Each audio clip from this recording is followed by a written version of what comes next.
Today we're talking about bees, and we are specifically focusing on long-tongue bees, but bees in general are a keystone species. So that means that the survival of a large number of other species depend on them. So you might see in your screen, it's a little dark, but there's a bee on that sunflower. And because of that symbiotic relationship, we are getting food for ourselves. So that can be in the form of sunflower seeds in this case, or sunflower oil, which we can cook with.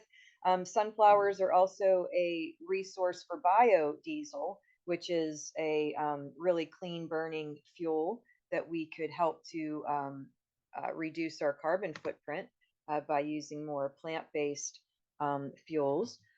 We know that other animals eat seeds, and then larger animals eat those. And so that's how we have this, wonderful web of life, and all of the amazing animals that we see here is because of that dependency and symbiotic relationship between pollinators and plants.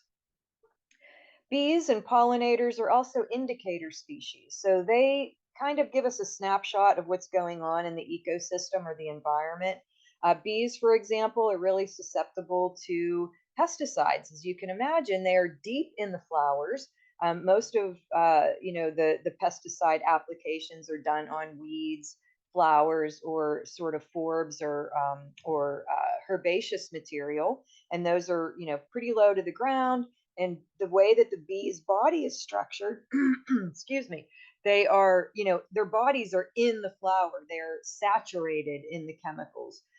Butterflies are also an indicator of pesticide poisoning, as are birds. We can look at frogs and amphibians as good indicators of water quality. So when we notice population problems, when we notice deformities in these animals, when we notice I've seen this before. You can see sometimes bees, when they're poisoned with pesticides, they might run around in a circle. They're very confused and disoriented. And so it really affects sometimes their well being, and other times it causes death. So here we are at that bee flower symbiotic relationship. And, again, because of this relationship, we have the amazing diversity of life. So this is so important because the flower acts as a food source, meeting place. Floral nectars are often used, or floral oils are often used by insects to attract mates. And as a result of their work, that flower is being pollinated. So there are four main groups of pollinator insects: bees and wasps, flies, butterflies and moths, and beetles. Now, bees are really critical. So we're going to talk first about pollination. So just basically the act of transferring pollen grains from the male anther of the flower to the female stigma.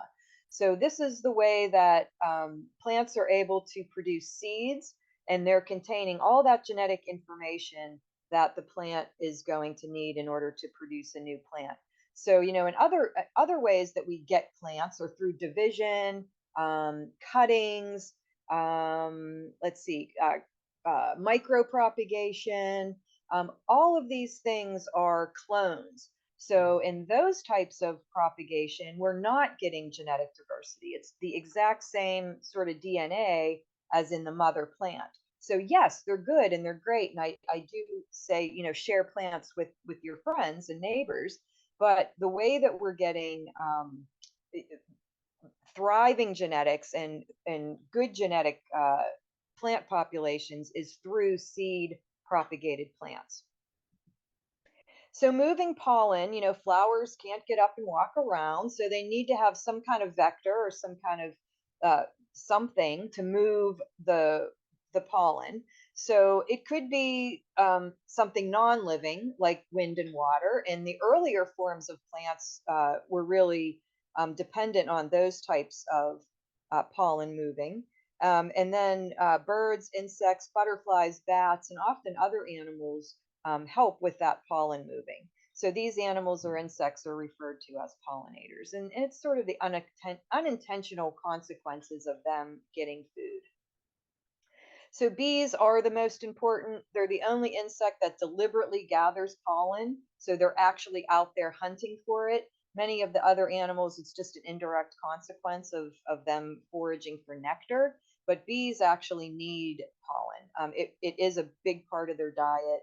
It provides, I think, somewhere around 60% of their protein. And there's a lot of other enzymes and minerals and other things in the pollen that help bees. So a lot of flowers or a lot of bees exhibit flower consistency. So they repeatedly visit one plant species on a foraging trip. They can fly up to 6 miles delivering pollen across, vast swaths of plants, and they're always delivering it to the correct species. So bees have developed and evolved various mechanisms for carrying pollen. So we're going to talk a little bit more about that. You can see the pollen on the bee's legs there. Sort of the one on the left is pollen grains. The one on the right, that big blob, is actually bee bread. So basically, 1 out of 3 bites of food is the result of a pollinator. So they are a big deal for us. So not just for great genetics in our plants and our wonderful birds and animals that we want to encourage and attract, but we depend on them. Our food is a result of the pollination of insects.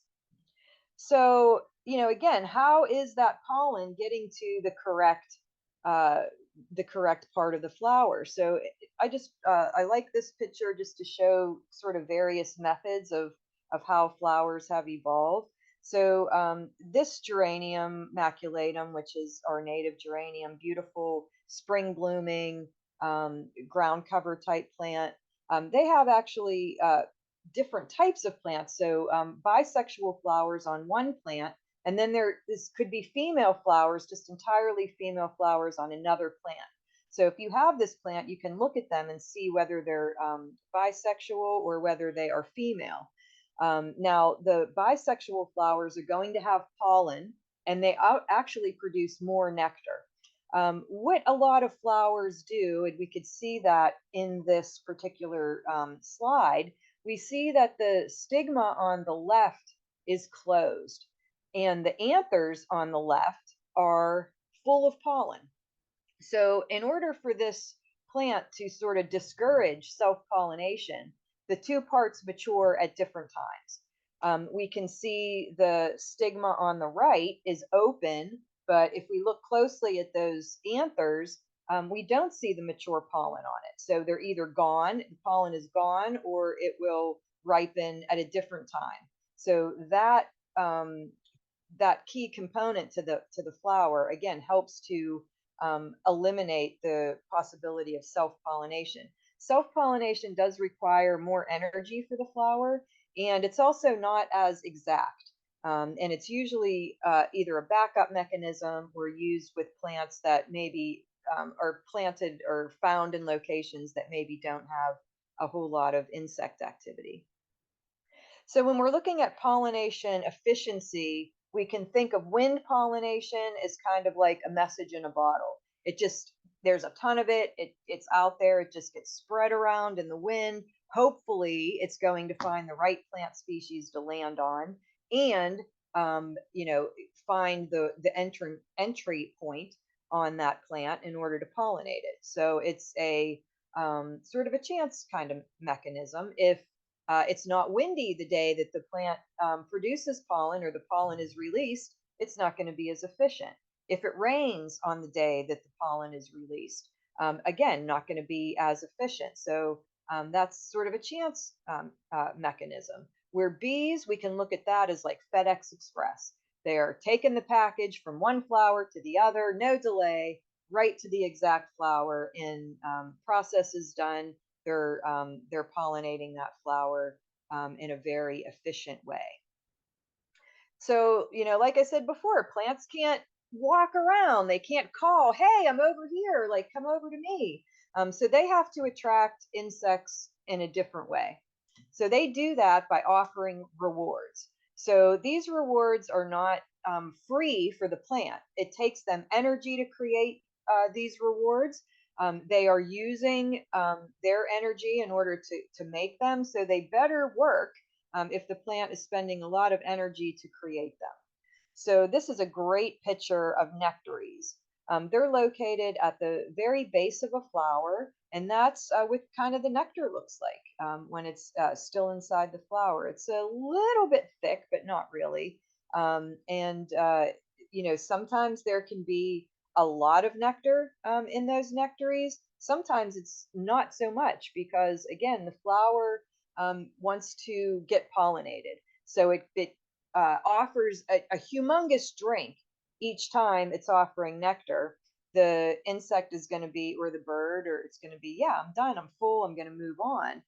Whereas if they're offering just small amounts, that kind of encourages the insect or animal to visit many different flowers in order to get enough nutrients to, to support itself or to finish its feeding track. So again, pollen is also very critical to bees. We can see that electromicrograph picture. It was color enhanced by Dartmouth College, but it's a really great example of various pollen grains from many different types of plants. So they're all different shape, different sizes, different ways in order to move better or more efficiently. So again, we can see that bee bread, which is on the bee's leg, and bee bread is basically pollen and nectar kind of mixed together to make a really super nutritious larva food. So thanks, bee, because without that interaction, we're not going to have some of our amazing foods like apples, blueberries, and some of our, really, really loved vegetables. So there are many threats to pollinators. We, talked about pesticide poisoning and how problematic that is. Degraded habitat, loss of habitat. A lot of times invasive species come back instead of the native plants. We also have problems with water, maybe draining differently if the ground now does not have plants on it, so it might be problematic in reproduction later. Climate change, of course, is impacting just about every aspect of nature right now, and we can look at a lot of problems and threats via disease and parasites. That's a honeybee with a Verona destructor mite on its head. It kind of is like a tick where it attaches to the insect, can impart diseases, and also sort of feeds on them, and increases their potential for disease and reduces their immunity.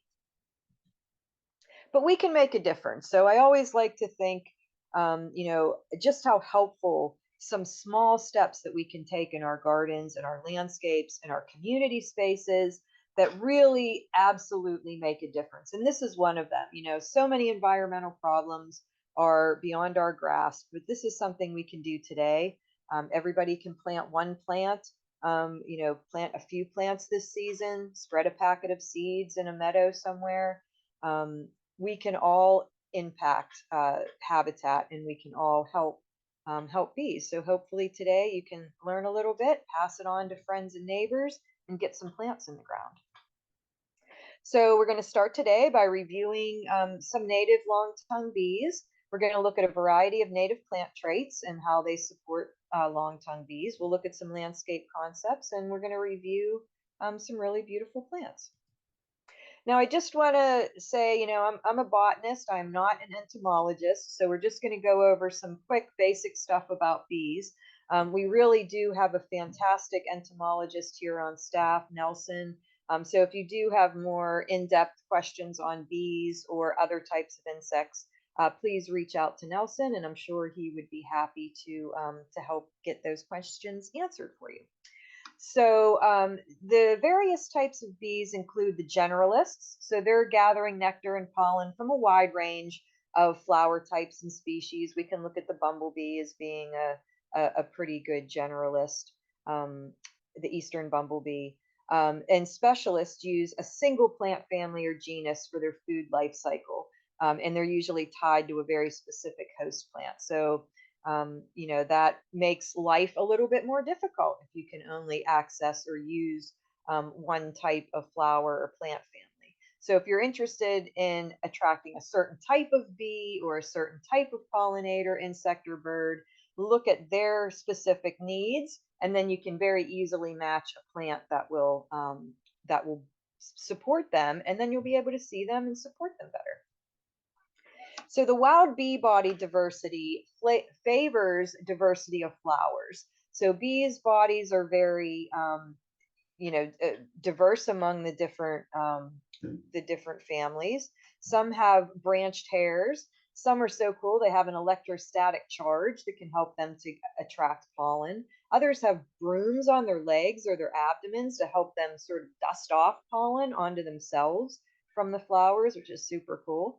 And then I think probably my favorite and a lot of folks' favorite is buzz pollination, in order to trigger the flower to release its pollen. So buzz pollination is super cool. Another adaptation and evolutionary trait that flowers have evolved to. This kind of helps them to reserve their pollen for that special pollinator that they're waiting for. Again, I mentioned pollen and nectar, and in flower color and all the other wonderful things that flowers have come at a cost to the plant. So, in order for them to only produce the pollen that they need, but yet still offer a reward, some flowers' anthers are completely sealed except for a really small pore, and it requires a really specific frequency to open the flower. So, like, how cool is that? And only certain bees are able to do it. So we can look at flowers that kind of have these anthers that hang off the plant and hang really low, and that way the bee is able to hold on to it, buzz pollinates, it buzzes and shakes it, and then the pollen comes free and lands on the bee. So super cool mechanism for pollen transfer. So the United States has about 4,000 native bee species, and we're super lucky. We have about 400 of them in Pennsylvania. About 90% of them are solitary bees, so they live solitary lives, each female constructing and provisioning their own nest. The remainder are social. They kind of live in colonies, like a lot of folks think of bees, with a queen, worker, daughter bees, and then a few male drones that basically mate and die. There are some bee lookalikes. So when you're out there looking at your flowers, you might see other insects that look like bees. So wasps, robber flies, various hoverflies. There's a few different types of hoverflies that look like bees. There's a bee fly, hummingbird moth or hawk moth. They're often mistaken as bees. So how we can spot a true fly when we're trying to distinguish between that mimic, which is on the right side of your screen.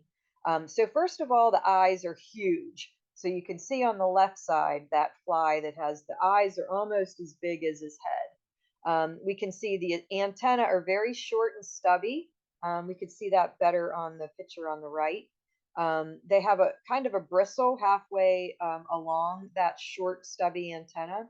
They don't have any place to carry pollen. That's a bee specific adaptation. They only have one pair of wings, and their mouth is essentially an extendable sponge. So it's not really, sort of lapping up um, uh, nectar or pollen. It's basically mopping it up, kind of like a sponge. So some flies do have a modified mouth part, and they can feed on tubular flowers. But for most flies, they're not able to get into deep flowers. They're just kind of getting nectar and pollen off the surface. But they are a little bit hairy, and they do pollinate. So it's not bad to see these flies in our garden. Bee versus wasp, which is probably the next best, sort of mimic for bees. Um, We can look at bees as having basically, really, really fuzzy bodies, and wasps aren't very fuzzy. They have some hairs, but they're not, I wouldn't call them fuzzy. They have stout bodies. Wasps usually have sort of very constricted waists, or they're very, very thin. We can see those pollen loads on the backs of the legs or the butts or the abdomens of bees. And again, wasps have no mechanism for carrying pollen. And We can see various patterns too, that are different on the wings, I mean, on the bodies, on the thorax of the bee. So four main groups of bees. The ones that are starred are the long-tongued bees, and we're going to be talking about some of them today. So we can see the solitary bees, sweat, squash, mining, leafcutter, mason, carpenter, and some of the social bees are honeybees and bumblebees.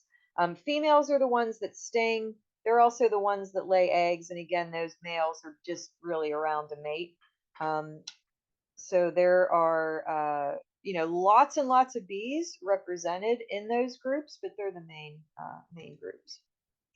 So we're looking at long-tongued bee families today, and these are some representatives of those two families of long-tongued bees. So mason bee, eastern bumblebee, leafcutter, we'll talk a little bit about them. I did include the honeybee because this is a program on long-tongued bees, and we may have some participants out there that are looking to feed their honeybees. So these plants that we talk about will be appropriate for honeybees, but honeybees are not native to the United States. They are introduced. They, are a lot of times kept by humans. They live in the wild as well, but most of us think of bees in box hives or other sort of man-made structures, and people kind of tend to the bees. So we have a little bit of a description here of some things that we can look at to distinguish honeybees from some of our native bees. We have that tritone stripe, of fuzzy eyes, which is a pretty cool, sort of indicator there. The head and thorax are fuzzier than the abdomen. It's kind of a hard thing to tell, but sometimes when you're looking at them side by side, and they do have a bald spot on their hind leg. Eastern bumblebee, this is actually one of my favorites. Just love them. They're so docile. They just are just so wonderful. So these guys are able to buzz pollinate. They're usually one of the first to emerge in the spring and the last to be finished with their season in the fall. So having a long bloom time is really great for the eastern bumblebee. They are a social bee.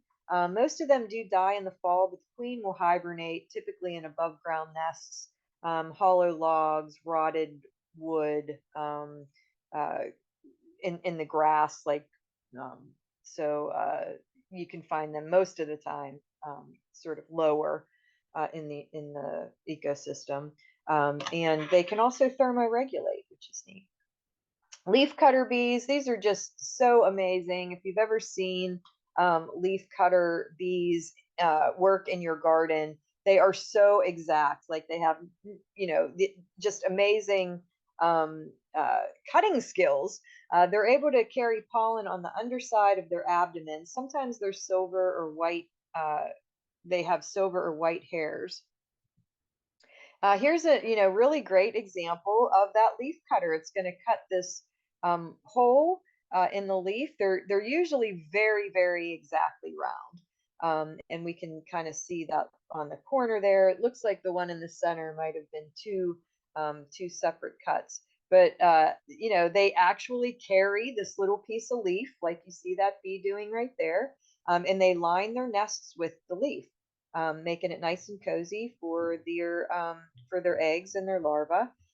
These nests are often located in rotting wood. This one is in a bit of a hole in masonry, so they often do that, finding a space that is appropriate. Mason bees, these are super productive. They are probably one of Pennsylvania's most important pollinating bees, um, especially of spring fruits, nuts, and flowers. So that's a lot of our food crops. So when we look at comparison to their efficiency, 250 mason bees can do the work of 40,000 honeybees. So that is an incredible efficiency given to the mason bee. So we can, really appreciate them and support them for all they do for us. They use mud to pack their nest partitions, and they stock that cavity with food for their larvae. Usually, these cavities are stocked with that bee bread that I was discussing earlier, where it's both nectar and pollen kind of formed into like a ball, and it's shoved, either they lay the egg on it or it is in the nest cavity. Their masons are typically solitary and they hibernate in that nest cavity in the winter. So here we have digger bees, another really cool, amazing bee strategy. These are active very early in the spring. The female makes a burrow in a sandy location or in bare soil, so something that's easy to access, so they're not spending a ton of energy trying to dig through rock. They provide their egg with a pollen ball, and they look a lot like a bumblebee. So we can see that sort of black and tan digger bee up in the corner that looks a lot like a bumblebee. So these bees that kind of live um, in pollen and stock their nests, very frequently the bees will put all the females towards the back, so they're basically like lining up, they're digging, going through this cavity, a tube, a space, and then they're laying their eggs inside, maybe in rows. And so the females are typically in the back, and then the males closer to the front. That way, if the males are preyed upon, and a lot of birds, woodpeckers, various other birds will get into these nests. They're, the females, the more precious ones, are in the back, so that they're a little bit more protected from the elements or from predation.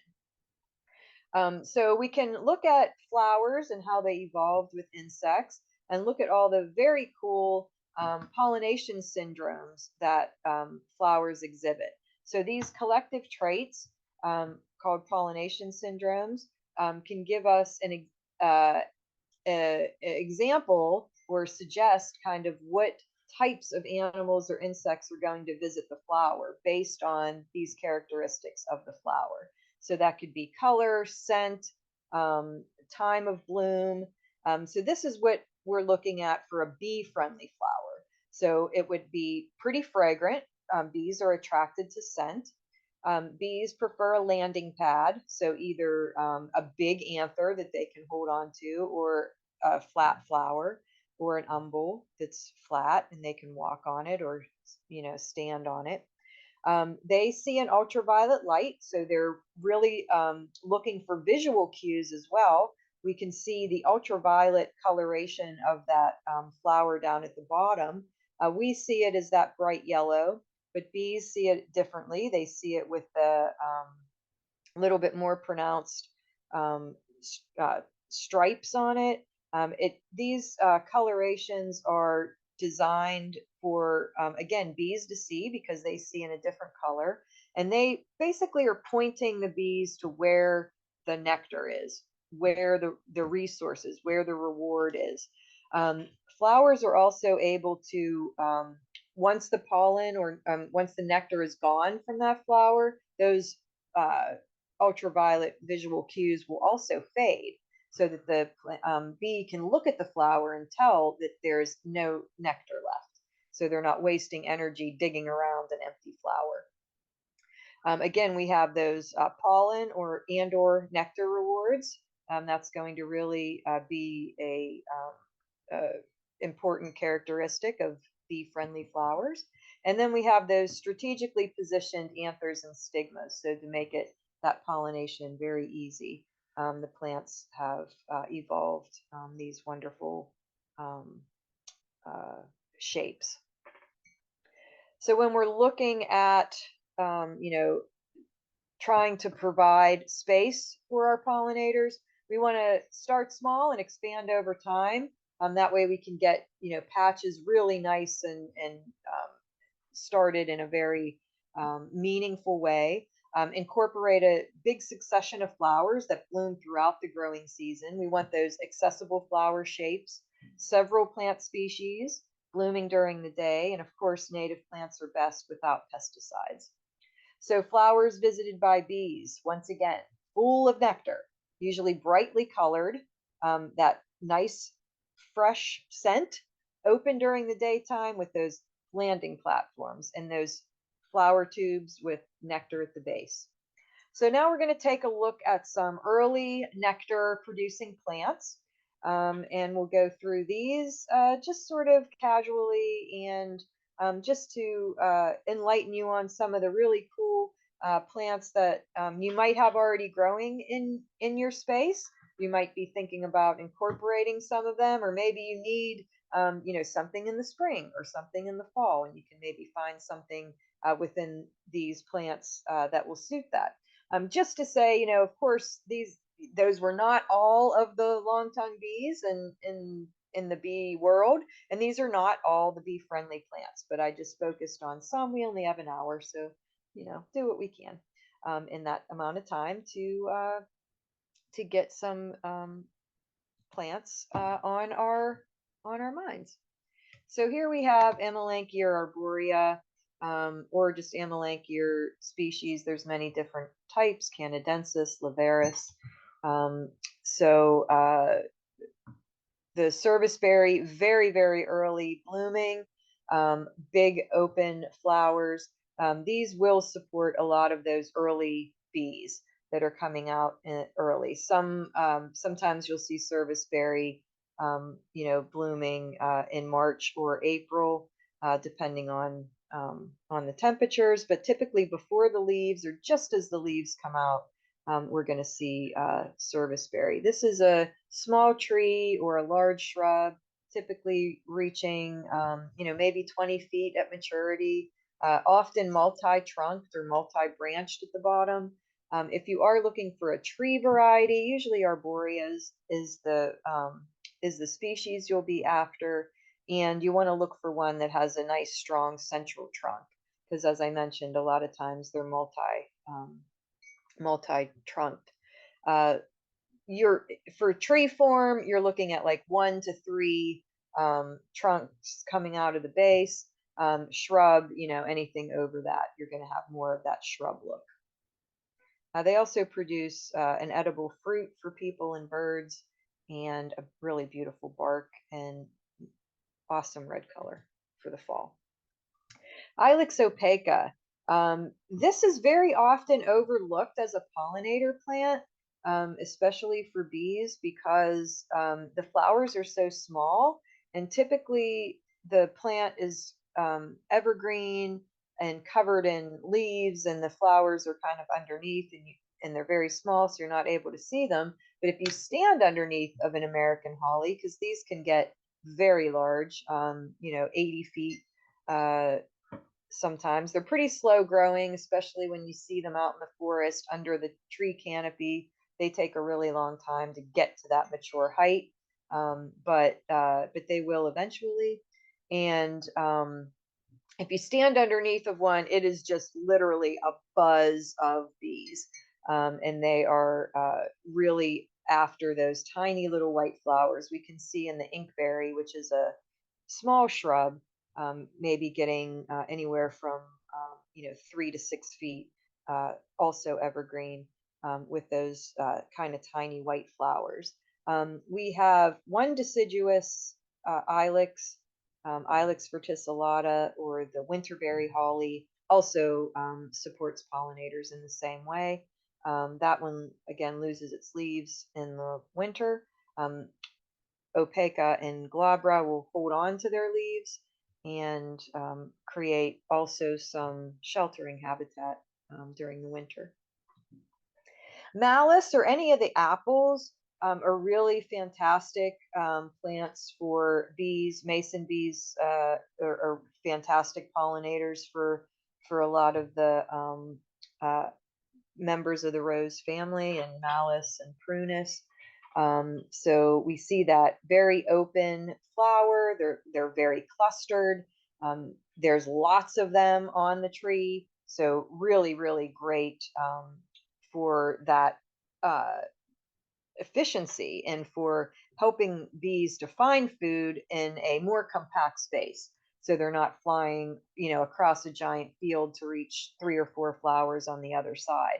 They're able to, go to a big tree and use all of those resources. So I think, a lot of times we just think of um, pollinator plants as being perennials or flowers or herbaceous plants.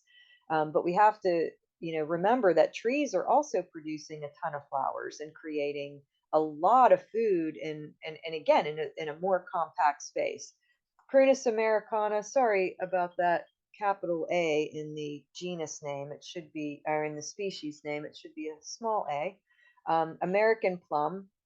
So this is again, that um, nice open flower, lots of pollen on those stamens that kind of stand up pretty tall. This also produces an edible fruit. So we're hoping that our mason bees are going to come and help with the pollination on those, so we can get those nice small little edible plums. Prunus americana is a small tree, so maybe getting 30 feet at maturity. Another thing with plums, apples, crab apples, they're kind of short-lived trees.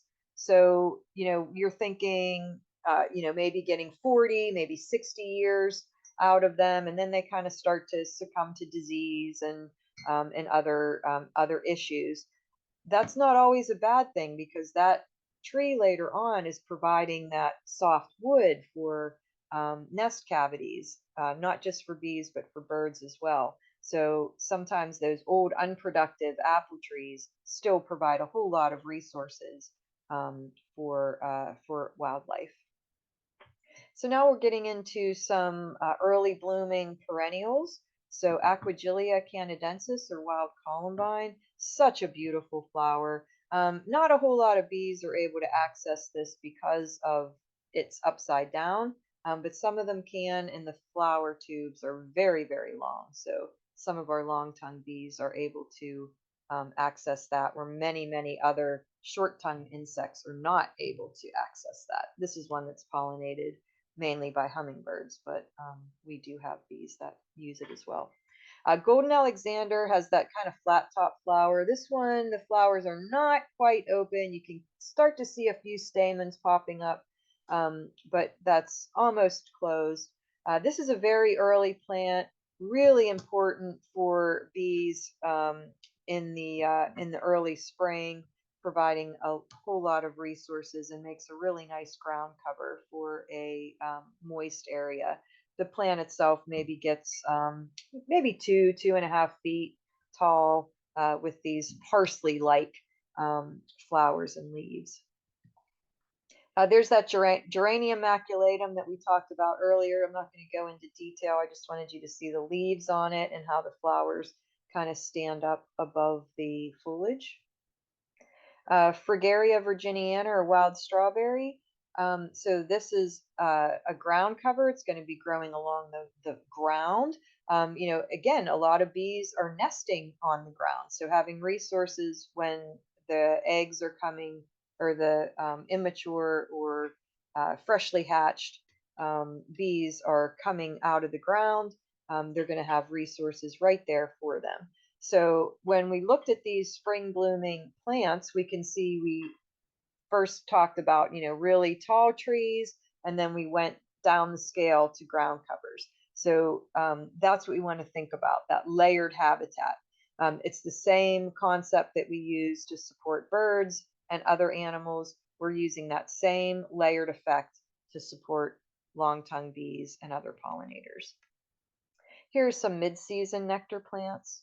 So we're looking at Crataegus. or hawthorn.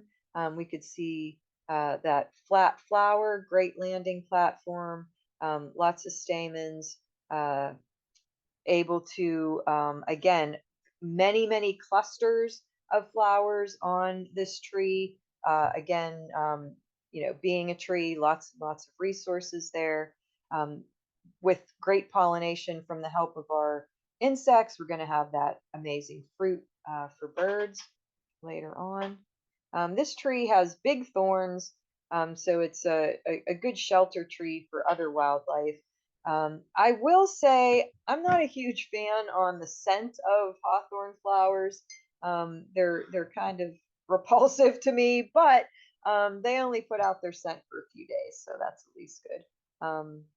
I don't really recommend putting this tree like very close to a walkway or a space that people use a lot because of the thorns. They are pretty massive, and they will injure if you are not aware. So this out in a field, in a hedgerow, in a forest setting, in a park-like area where people don't really walk so much, but more along the edge.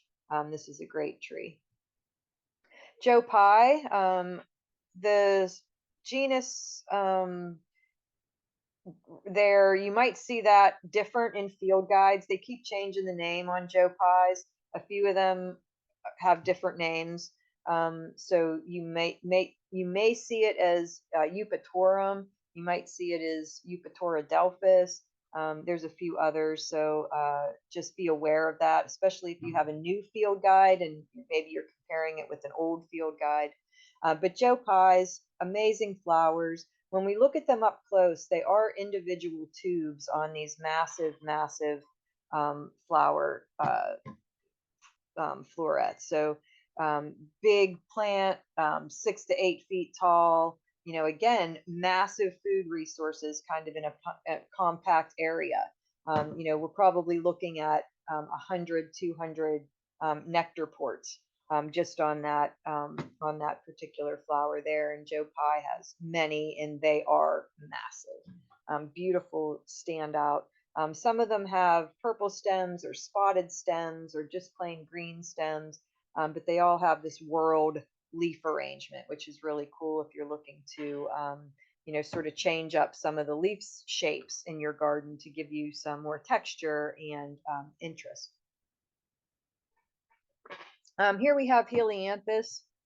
Again, this is just one of the Helianthus or perennial sunflowers. We can kind of start to see how these disc ray flowers work. We have the center part of the flower is actually individual flower tubes, and if you look closely, you can kind of see that the ones in the center that are kind of like orangey and they look like closed little mushrooms. So those are not opened yet. They're just closed and just waiting to mature. The ones on the outer periphery are nectar tubes, and then we can see the stamens sticking up as well. So again, probably 50 to 100 nectar ports on that flower. Veronicastrum virginicum or Culver's root. Another one that just is striking in the garden. It's very tall with these big candelabra-like flowers. Whorled leaves again, and they're just so beautiful. This plant's pretty big. It can get 5, 6. We have a flower bloom that's about 6 or 7 feet tall, so that's not out of the question here with Veronicastrum. They do like a bit of moist soil. They're great for a rain garden or a spot that might be. It doesn't have to be moist all the time, but it does like a little bit of moisture. But such a beautiful bright white. They're blooming. They're blooming now, and they have been blooming for a little while already. Here's a fantastic plant for a whole wide range of pollinators. A lot of pollinators use boneset. Again, very deep flower tubes. We have those clusters of flowers. These leaves are actually clasping. So the stem kind of comes up through the leaf. It kind of looks like it's perforated, hence perfoliatum. So they're kind of bumpy and um, hairy, and they kind of clasp together. So they're really cool and really beautiful. Not often used. These definitely prefer a white spot. I mean, a wet spot. Monarda fistulosa, or wild bergamot. This particular one, research is really looking at for the nutrient content in the nectar. So researchers have found that there is some components in there that actually can help boost a bee's immune system. So it's kind of like, green tea or whatever for people, but for bees. So lots of nutrients there. We can see the the parts kind of sticking up through the tubes of the flowers. The around the edges, that's where we have the nectar. The flowers kind of bloom around the center of the plant.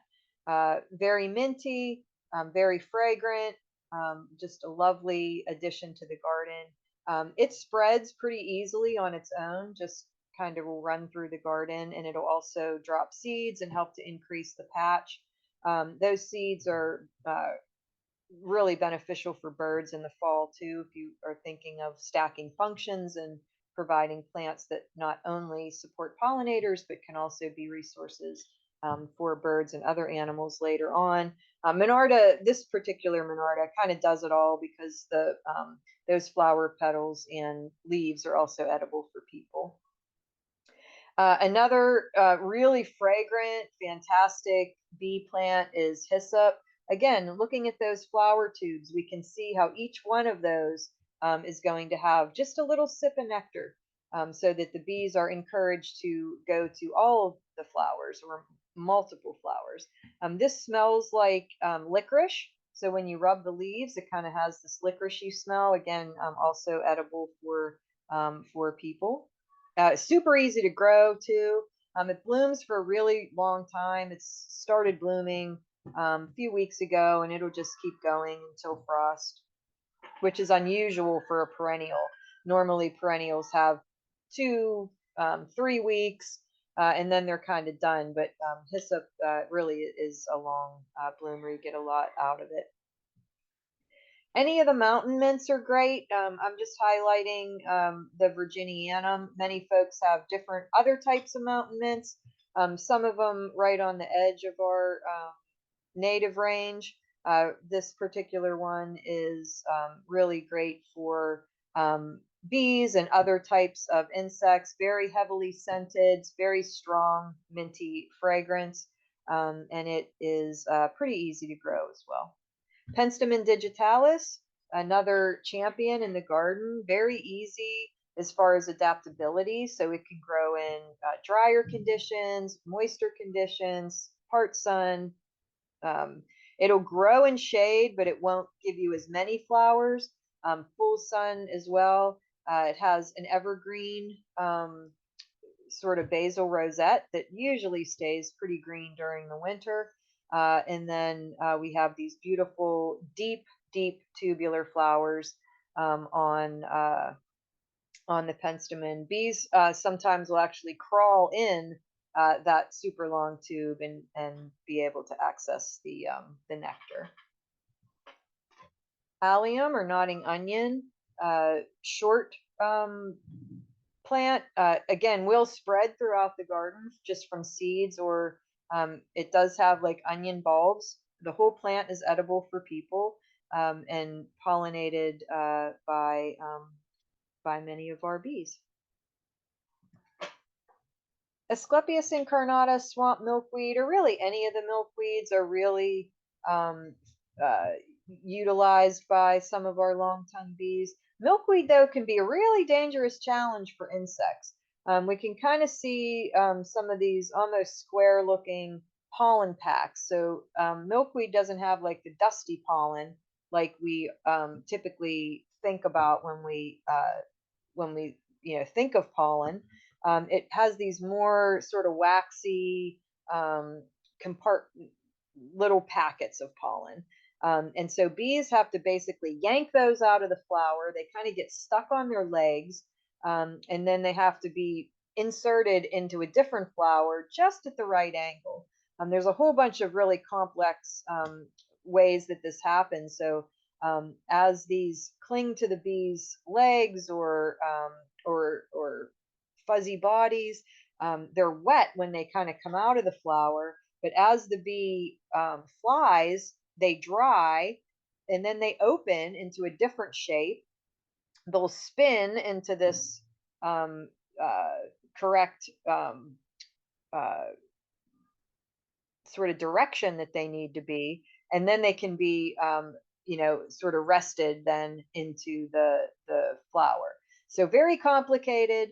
Um, Oftentimes, bees will actually lose parts of their body and sometimes even die inside milkweed because of this mechanism with its pollen. It kind of has almost like a clamp, where it kind of you know um, catches the legs of the insect. So could be problematic.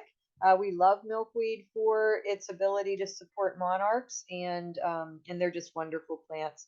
So, but oftentimes when you're looking at milkweed, you may see something left, a leg or an antenna left on the flower.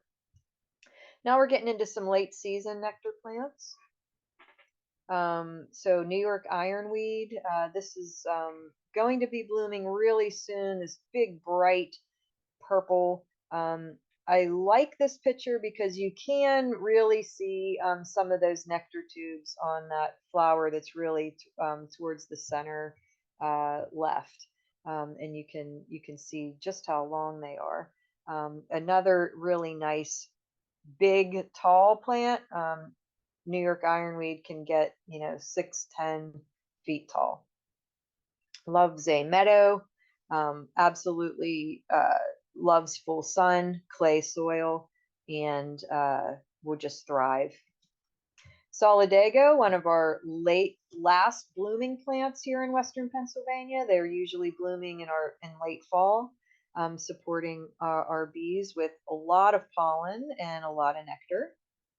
Rudbeckias, kind of any of the Rudbeckias. I use brown-eyed Susan this time, the triloba, because most often, and this isn't always true, but triloba does have smaller flowers, but there's typically more of them on each plant. So they bloom a little bit longer, I think, than green-headed coneflower, and they're bright and beautiful, and they're blooming now. Symphonitrichum, again, you might see this name different in various field guides. They used to just be called asters. So in some of the old field guides, you'll just have an aster section. But now they kind of separated some of them, and some are Symphonitrichum and some are other genuses. But we have the aromatic aster here.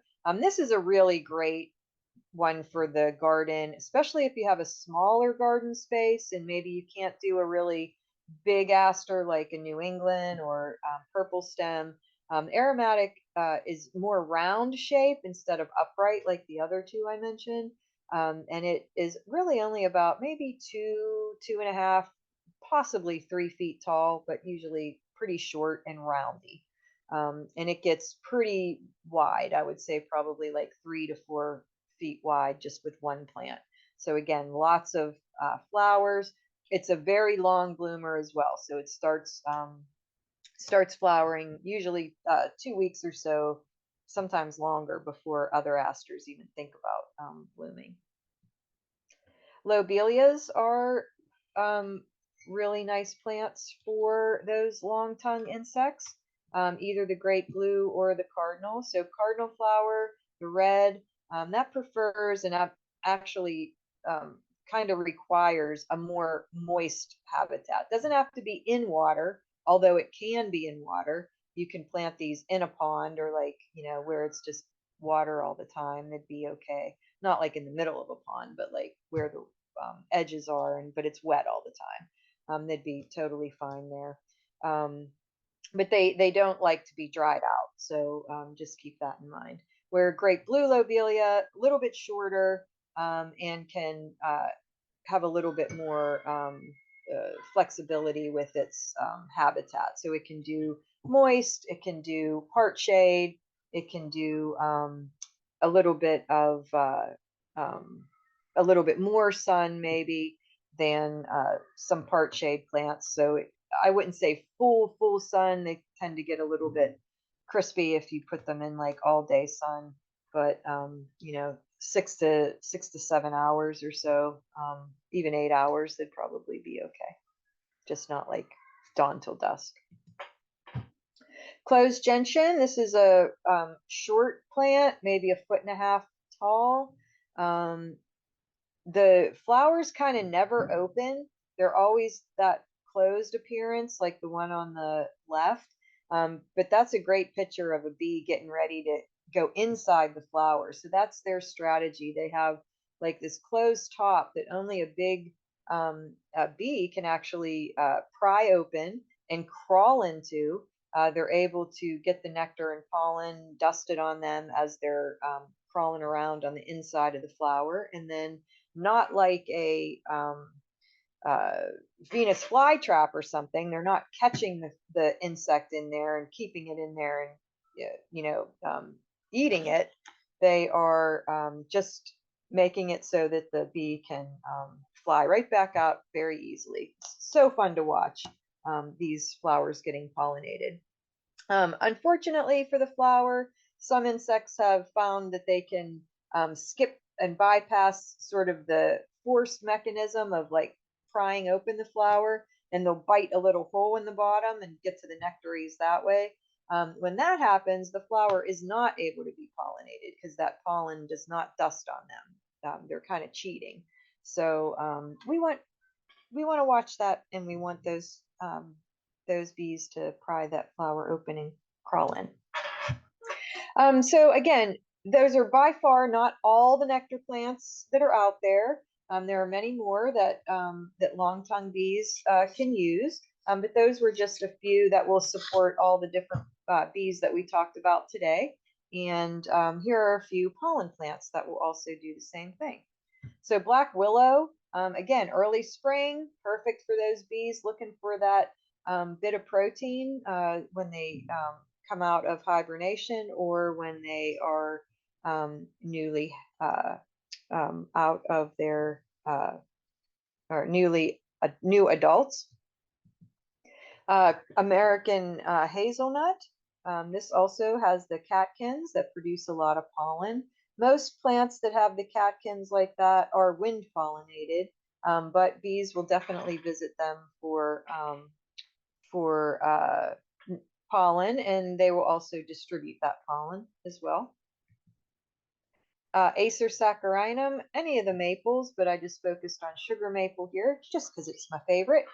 And these flowers usually are on before the leaves. They do not necessarily produce like an amazing show. They're really small, and that's kind of what they look like, a little wispy. But they do provide a lot of resources for bees in the early spring. Sambuncus or American elderberry, fantastic pollen plant, loaded with pollen. Also will when it's pollinated, it will also have wonderful black juicy fruit for birds. And if you cook it or process it in a way, it's edible for people as well. These are typically shrubs. They do like a bit of moist soil. They will get, I don't know, I've seen them get 15 feet or so. Then I've also seen them shorter. So they're kind of varying in their height. They can do different types of sun requirements too. I just say, unless they're in a really, really wet spot, they prefer kind of like the blue lobelia, where they're getting, they like sun, but maybe not all day, dawn till dusk.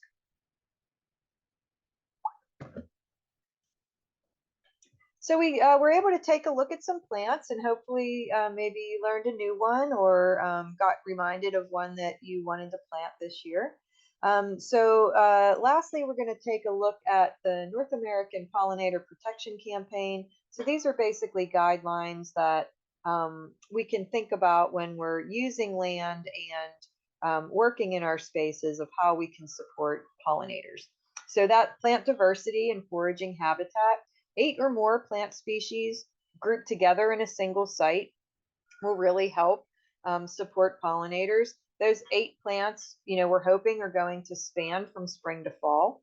We want to include different flower shapes, sizes, colors, heights, and growth habits, like we talked about at the beginning. We want that diverse planting to resemble our native plant communities.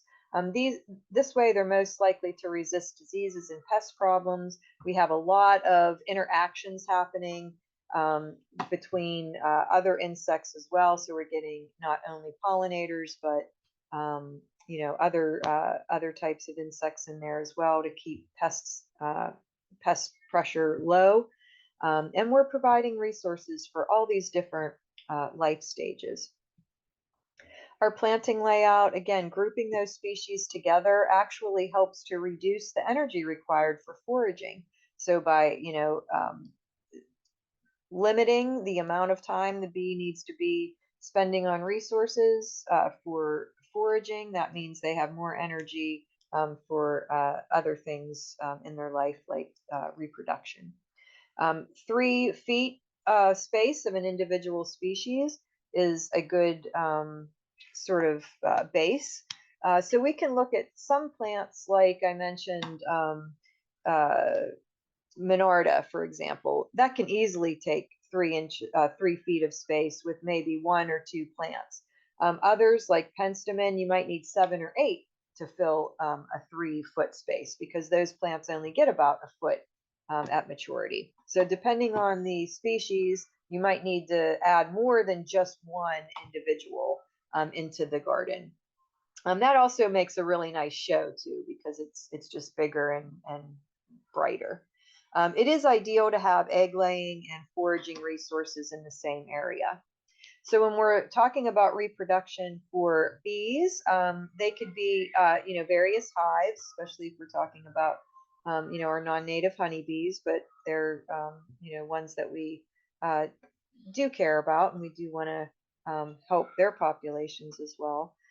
Ground nesting areas. So we talked about the digger bees and other bees that use soft ground. So, not all of your space has to have mulch on it. You can clear a little area and help maybe attract some of those ground nesting bees, like the digger bees. Offering snags. A lot of bees are using um, uh, hollow trees, soft wood, the stems of different plants. So ones that come to mind that are hollow stems. So a lot of our perennials have hollow stems, like Joe Pye, milkweed, hydrangea, and there are many others. So in the wintertime, if we're, breaking these stems or stems that have fallen already into the garden, bees will use these as reproductive spaces, so we can keep them in the garden.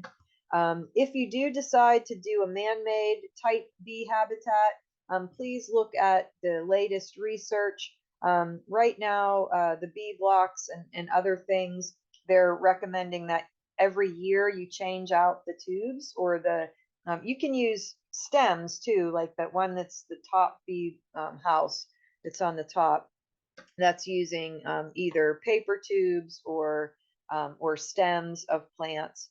But each year you should clean the bee block, change out those tubes or the stems, or just make a new one. Some people do they drill holes in a block of wood, and that's fine.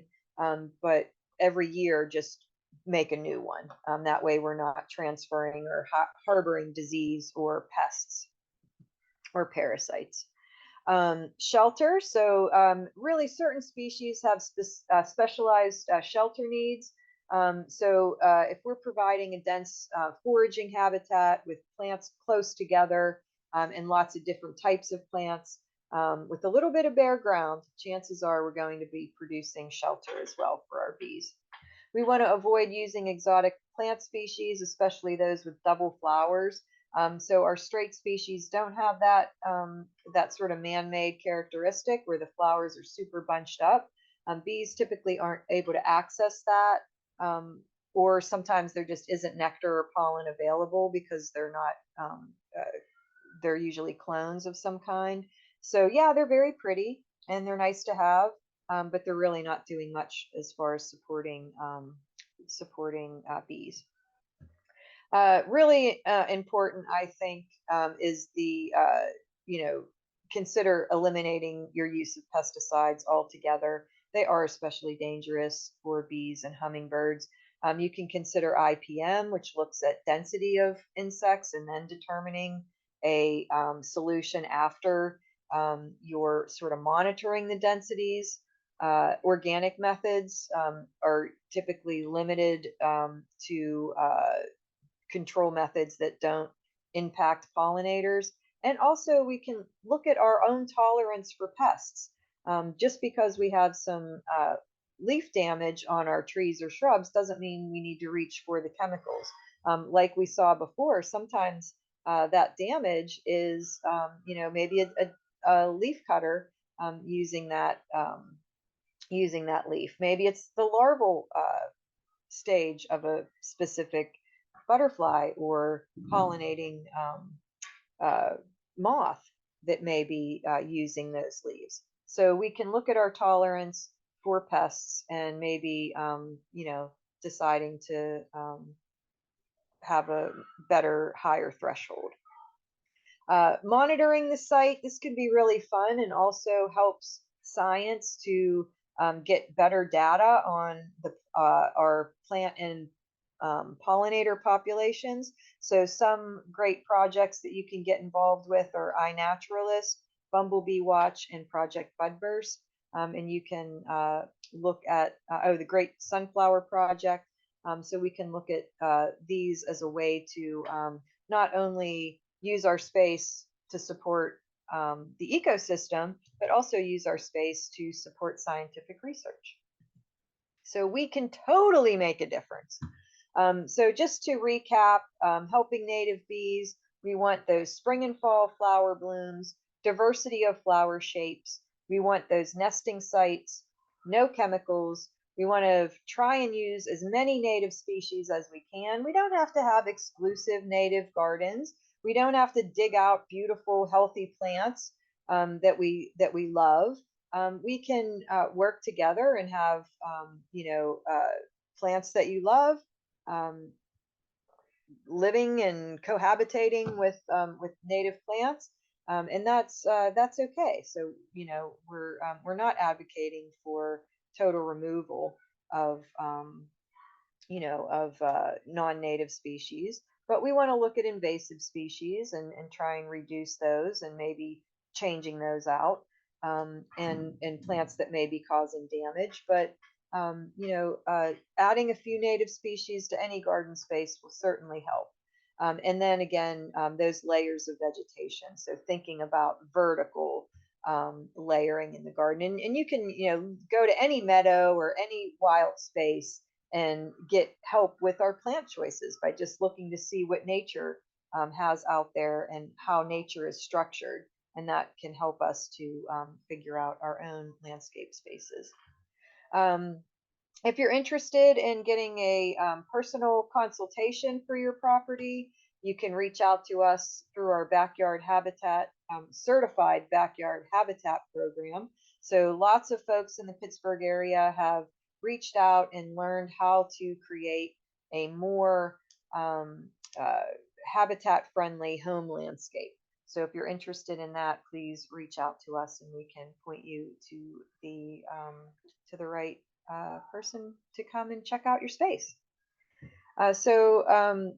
Insist on nursery propagated native plants as well. It's not helping to go out and dig plants out of nature. Sometimes it's against the law to do that. That's not really helping habitat, it's kind of moving it, sometimes destroying it. So try and avoid, getting plants that way, and instead grow your own plants from seed. We have a seed collection workshop here at Beechwood in the fall, and you can learn how to do that and go home with a bunch of native plant seeds that you can grow yourself. You can share plants with friends. We want these plants to, hopefully support local conservation and be the correct genotype for the area, which again is going to help with those um, genetic support. So thank you very much for your time and attention on this Saturday. I want to thank a special thanks to the Fox Chapel Garden Club for supporting the native plant programs for 2024. Once again, they've supported us in the past, and we appreciate their generous support of our Native Plant Center. And if you're interested in any of the things that we do, if you want to catch up with our naturalists and take a hike for free some morning at 9 a.m. Just about all of our reserves offer various dates for those hikes at various locations. We have lots of events and education programs that you can take part in. So thank you once again for your time and attention, and I hope you have a really great afternoon. I'm heading down to the nursery right now, so yeah, have a great day, and we'll be hopefully seeing you out in the wild.